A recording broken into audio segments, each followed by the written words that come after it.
Welcome back to Advanced Halo 5, and today we're taking a look at the thrust jump. I thought I would kick that off with some energy. I don't even know the names of these jumps. There's so many jumps in this game. If you guys have been watching my videos up to this point, then you know there's an incredible amount of depth to this game. More depth than you might have originally thought. I mean, at its core, the fundamentals are the same. You still have to have an amazing shot, crouch, jump, strafe, maybe even spring jump. But on top of that, we got things like slide jumps, thrust slides, super jumps, nade clambers. Like, there's so much. I'm going to add another level, another layer to the equation today. We're going to talk about thrust jumping, and this is what happens when you perfectly time a thrust into specific objects in your environment. Check it out. All right, so you guys saw at the beginning of this video 3 separate jumps that all incorporate perfect timing of the thrust. Now I'm calling this thrust jumping. Certain variations of this jump are called kneecapping. Regardless of the name, it's all about whether or not you can do the jump. Then you can name it whatever you want. But here's the first one, P1 to P2, and that's all there is to it.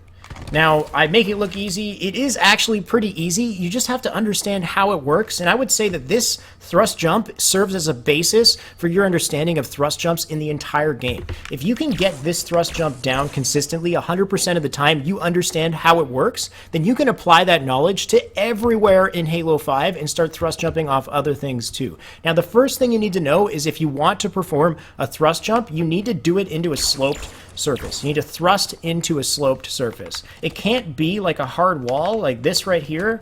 If I perfectly time a thrust into this, it doesn't matter. I'm not going to go anywhere. You need a slope. So even this, it probably won't work, but even that kind of works, right? So it's a real steep slope, but if you can get a nice curvature, like a nice slope that actually has like a progression to it, even this right here, like you can fly off this, right? And depending on the timing of that thrust, you'll go farther or you won't go as far.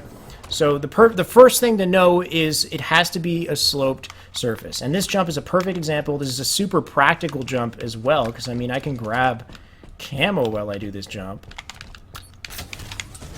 And then I can get up right after I get camo. So like imagine what you can do with this jump if you really start to nail it. So the real thing that you have to know about thrust jumping is when to time the thrust. So you start, every single thrust jump needs to be started with a sprint. You don't have to hit full sprint speed for it to work, but if you hit full sprint speed, you'll probably go farther. It's just as long as you start by sprinting, you'll get the momentum that you need to start this jump correctly. The next part is the thrust. The timing of the thrust that I like to use mentally is you want to start the thrust before you make contact with the wall. So about half of your thrust is going to be on the floor. The second half of your thrust is going to be as you're riding up that wall. A good marker for this map is if you start the thrust right when your feet hit this point right here, start the thrust.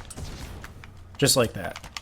And if you can get that down, the timing, you'll do it consistently every single time. And the spot that I'm doing it is important. Like, you don't want to do it here, even though you might still make it. Like, if I come at it from this angle, this place is forgiving, man. Like, you can almost make it from that, like, there you go, right? So the location is important, but a lot of it just comes down to just having exceptional timing with that thrust, and it doesn't have to be like, as long as it's in this general area, you'll get it down. Just get that timing down. You can do it from the other side too. Note that the other side of the map is a little different. It's going to go up like that. It doesn't ride the wall as cleanly, but you can still get up there if you time it properly. So start trying to do this, applying it. Once you get that down, it's going to teach you the important timings that you need for other maps. Like Regret has plenty of important slopes that you can take advantage of, especially on the bottom of Car up to the top of Car side. And you can do it off any of these slopes here. Now, a couple quick notes before I move on to the second jump. Remember, guys, you're burning your thrust when you do this. So if you thrust into P1 and you mess up the jump, then you have to wait for your thrust to come back and you're stuck on P1. So it's a really horrible situation to be in. You have to use this strategically, and you have to be very confident when you use it so that you can make sure you get it every time. It requires a lot of practice to make sure that you can use it confidently. But if you can do it, and you can do it at a good time, then you can get out of really bad situations. Let's say you grab camo and you're like hiding here and they're putting pressure on you. Even from this point right here, I started my sprint like right beside it and then thrusted, and I still made it up here, and next thing you know, I'm in P2 crouching with camo getting my shields back, and then I come out and I can do whatever I want basically, right? So you can be super sneaky, but you have to be very strategic about when you go for it, and always remember that it's a risk. You're burning your thrust when you do it. So try to do it at intelligent times, and also you don't have to be facing the wall. As long as you thrust into that wall, I can sprint forward and then hold hold my left stick to the right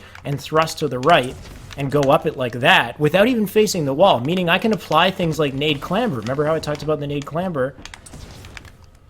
I can throw nades to top, mid, or car while I do that. Like, that's nuts and probably over the top. But just the fact that you even have flexibility to, like, toss nades and to do multiple things at once while you're applying these complex types of movement is just the insanity of how deep this game is. But that's what you need to know for this, is you're taking a risk. Just get that timing down, practice it. Try a custom game like me. You'll notice I'm spamming thrust, and my thrust keeps coming back. I have a specific custom game that I set up where my thrust cooldown, there's no cooldown whatsoever, and you can just spam it as much as you like, so that I can practice if I make a mistake. So try implementing this in your own time. All right, so here's the second jump. I'm going to go from Pink Street to above Red Base, practically outside the map. Shotzi loves this one. The Splice players, they love this jump. It puts you basically outside the map. If you inch your way forward, just like that, I'm now out of the kill barrier, and I can chill here, and I can shoot people and whatever. And of course, I'm a sitting duck here. If I start taking shots, I'm going to have to fall down. If ground pound was still in this game, it's a stupid, stupid ground pound location. Like, they don't know that you're coming, and it's so easy to do it. So it's probably a good thing that there is no ground pound, because it was just kind of OP. But so the way that this one works is you have to make sure that you jump first. This one's harder than the one that I just showed you. You need to make sure you start sprinting, sprint, and when you jump, don't slide jump. If you slide jump, then your sprint momentum is canceled. You're no longer sprinting anymore. So just standard jump with your fat reticle like this. Standard jump, and perfectly time that thrust so that you go right into this wall. Now, the location you want to point at is about here. Jump thrust, and you're up. And you don't need to be in the air for a very long time. Like, literally just jump thrust. Jump thrust. And I missed it that time. But practice it, right? So you get it in a certain scenario. If you're trying to put pressure on a red base or something and you want to just, you know, be sneaky and get up there. And I'm now messing it up, but you get it. If you're good at doing this jump, you apply it at the right time, you're above your opponents, they have no idea that you're there. That's an unbelievable jump, very practical to use in certain situations. And here's the third jump. Now this one's the hardest to do, it's the least practical, and the result is you flying across the entire map, leaving yourself open to angles from the enemy team and revealing your position. But here it is.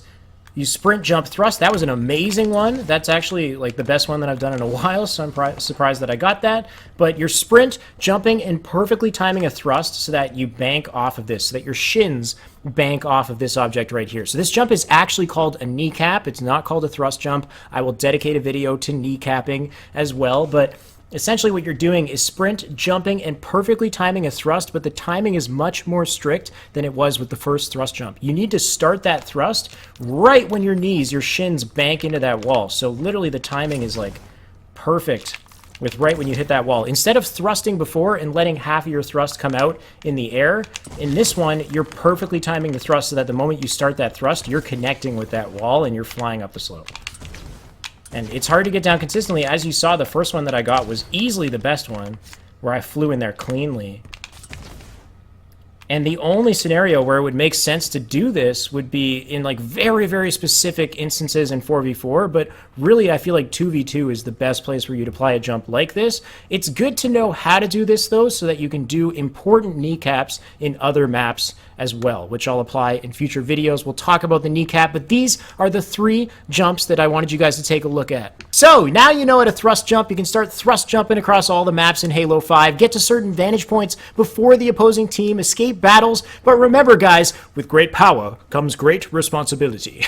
I couldn't do that with a straight face, but you know, you got a lot of risk. First reward in these jumps, you burn your thrust every single time. So if you miss the jump, you're stuck without a thrust. So make sure you time that thrust perfectly and practice so you get this down 100% of the time. If you guys want to see crazy jumps in this game, if you think these jumps are crazy, you want to see the craziest jumps ever, I'm going to recommend a YouTube channel that is very under-recognized. This channel is called Little Black Bubba, okay? This guy pioneered the jumps in Halo 5. He's been jumping before Shotzi was doing the jumps. He knows so many jumps, he basically breaks this game. It's literally nuts. He'll go on all the competitive maps and do jumps that are practical, that aren't practical, that leave the map. It's crazy. You have to check it out. The channel is Little Black Bubba. He hasn't posted in a while. Maybe maybe, and I know I don't have that many subscribers, but maybe we can hit him with a subscriber wave. Just go on his channel, watch his videos, hit that subscribe button, and maybe it'll encourage him to start posting more videos. I would love to see more content, especially on the 3 new maps, and see if he can come up with any creative jumps there. But that's it for the video, guys. Thank you for watching. Remember to like, comment, subscribe, hit the bell beside the subscribe button, and make sure you can stay tuned with all of my videos the moment that they come out. Make sure to follow me on Twitter and Instagram, also linked in the description below. I will see you guys in the next video. Thanks for watching.